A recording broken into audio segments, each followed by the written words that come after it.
अवधूत चिंतन श्री गुरुदेव दत्त श्री स्वामी समर्थ। आजच्या व्हिडिओमध्ये सर्व स्वामी भक्तांचे स्वागत आहे। आज आपण बघणार आहोत, आपण एखादे घर, वास्तू किंवा फ्लॅट, गुंठाभर जागा जे विकत घेतो त्या घराविषयी आपल्याला काही गोष्टी माहीत असायला हव्यात, ते आज आपण बघणार आहोत। एखादा फ्लॅट विकत घेताना त्याची पूर्ण चौकशी करणं महत्त्वाचं असतं। आपण जे वास्तू घेतो त्या घरात कोणी आत्महत्या केली असेल, गळफास घेतला असेल तर अशी वास्तू, फ्लॅट, घर कधीही घेऊ नका। तसेच ज्या घरात कोणी मानसिक रोगी असेल, ज्या वास्तूत सकारात्मकता नसेल असे घर कधीही खरेदी करू नका।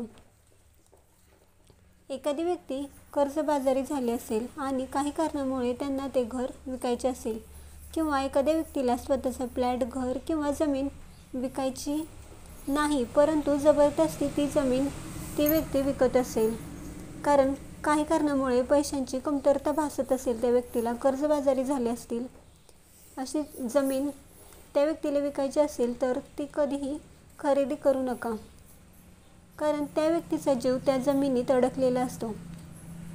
कर्जबाजारी झालेले घर तुम्ही विकत घेतले तर तुमच्यावर सुद्धा कर्जबाजारीपणा येऊ शकतो।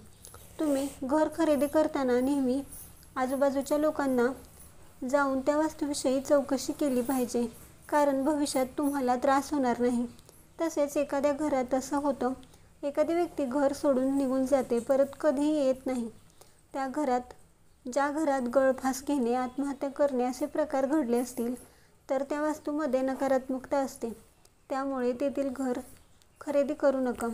ज्या घरामध्ये देवघर नैऋत्य दिशेला असते त्या घरात आत्महत्या होतात। वाईट संगतीच्या व्यसनाच्या आहारी त्या घरातील लोक जातात, त्यामुळे देवघर कधीही नैऋत्य दिशेला नसावे। तसेच पाण्याची बोर ती देखील कधीही नैऋत्य दिशेला नसावी। आपण जे घर विकत घेतोय त्या घराची जमीन कशी आहे हे आपण बघितले पाहिजे, म्हणजे ते घर व्यवस्थित असावे। ते मध्ये चढ किंवा उतार असेल, खड्डा असेल तर अशी जमीन कधीही खरेदी करू नका।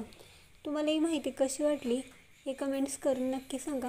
व्हिडिओ आवडला असेल तर लाईक करा, शेअर करा आणि असेच धार्मिक व्हिडिओ बघण्यासाठी भक्ती या चॅनलला सबस्क्राईब करा।